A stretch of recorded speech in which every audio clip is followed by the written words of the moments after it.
Eu estava comentando acerca do grande mestre recentemente falecido Thich Nhat Hanh, mestre Zen do Vietnã, e da sua comparação de que se uma água ferve numa chaleira e se evapora e forma nuvens no céu, que nós não dizemos que a água morreu, nós dizemos simplesmente que a água se evaporou, se transformou. E quando uma nuvem se transforma em chuva, nós não dizemos que a nuvem morreu. Nem quando a chuva cai e as gotas caem no chão, nós não dizemos que as gotas morreram, mas que elas correm e formam um rio. É que os rios correm para o mar e a água se evapora no caminho e forma novas nuvens. E é assim, nesse fluxo sem fim, que nós existimos. Assim, esse grande mestre disse: não digam que eu morri, digam que eu apenas passei. Então, entendendo essas coisas, nós nos tornamos mais sábios e podemos perfeitamente perder todo o receio em relação ao fim das existências. Boa noite a todos. Como devemos fazer para meditar quando estiver muito calor? Devemos permanecer imóveis e tirar a atenção do desconforto? Existe algum problema em utilizar um ventilador? Nenhum problema em usar um ventilador, nenhum problema em usar ar-condicionado, mas eu me lembro de uma vez em Porto Alegre, muitos anos atrás, quando comecei um grupo lá. Nós tínhamos uma sala de meditação que foi construída num box de uma garagem e o teto era uma chapa de concreto e não havia telhado em cima. Então o sol batia e esquentava o concreto.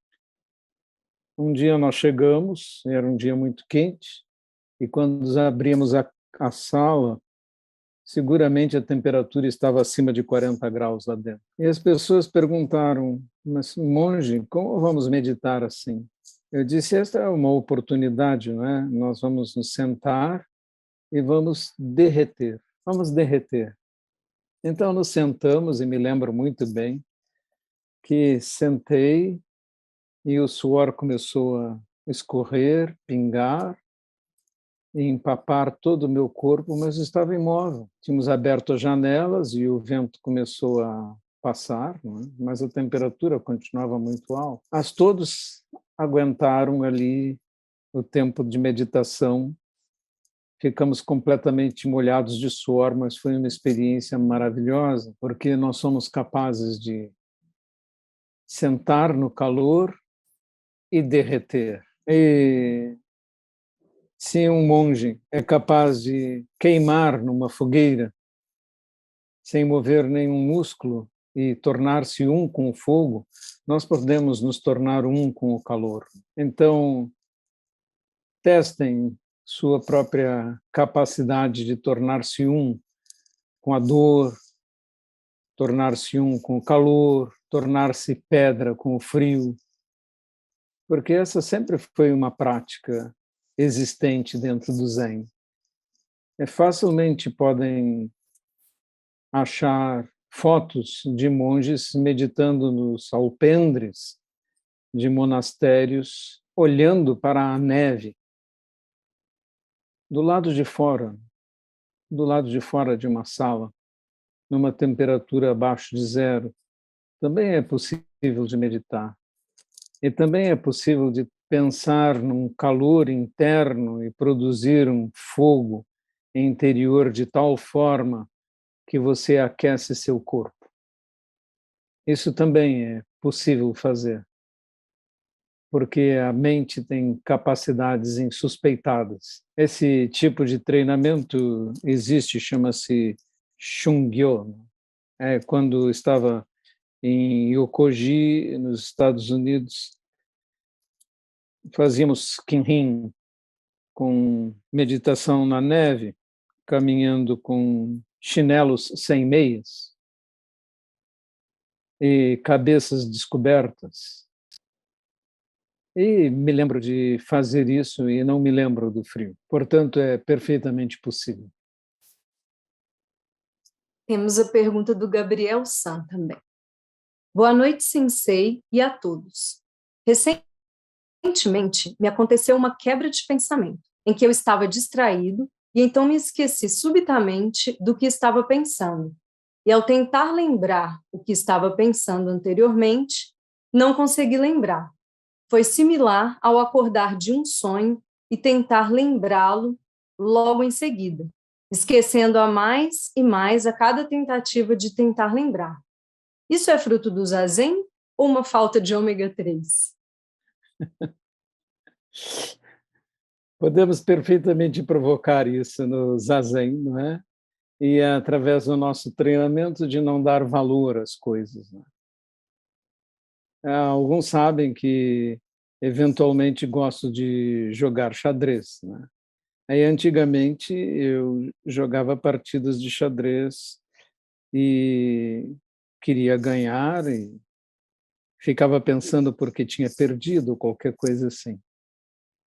E então chegou um ponto em que, depois de ter jogado uma partida e minutos depois me lembrar, eu perdi ou ganhei? Eu não lembrava mais se tinha perdido ou se tinha ganho.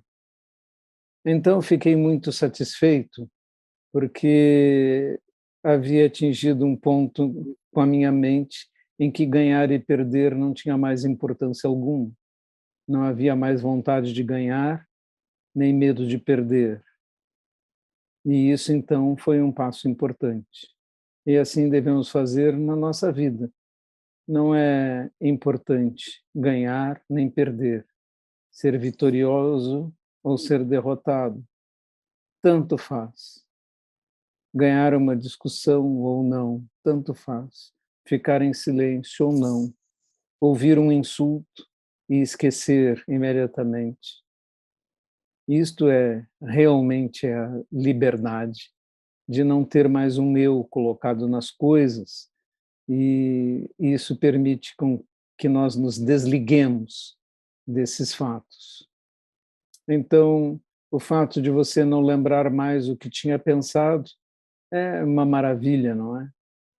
Você está livre. A pergunta do Fabrício San. Boa noite a todos. Sensei, a comunidade do mestre Thich Nhat Hanh é associada à escola Soto? Não, ele pertence a uma outra linhagem, a uma outra escola, chamada Escola Tien, que descende de um irmão no Dharma de Caodong, chamado Lin Chi. Ambos foram alunos de Huineng, e isso faz mais de 1000 anos. E então, essas linhagens se dividiram naquele momento. Mas os ensinamentos, como descendem de Huineng e da grande tradição do Zen chinês, do Shan, na verdade, se você lê um livro de Thich Nhat Hanh, é como se estivesse lendo um livro de um mestre da escola Soto também, porque somos irmãos, irmãos no Dharma, irmãos de linhagem. Essas tradições se desenvolveram separadas simplesmente por questões geográficas, por grande dificuldade de comunicações 1000 anos atrás, e dificuldades de viagens, por causa disso.